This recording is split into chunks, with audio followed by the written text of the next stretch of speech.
This is a Black Promist filter, 1/8 power. It softens the image. So when you're working with models, we're in a very digital age, but sometimes that's a bad thing for skin tones because it's a little too sharp. So this is with it on, and then you take it off. You can see how it just has a little bit more of an edge, and now it's back to being softer.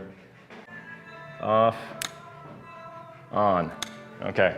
So it's a very subtle effect. You can get stronger versions of this, but I prefer not to because it's baked into the image, meaning you can't edit it afterwards. When you get into the post-production phase, it may be a little bit too strong and you can't reverse it. This way, it just adds a little subtle boost, blends in the skin tones a little bit more, and it looks great. Awesome. All right, let's shoot.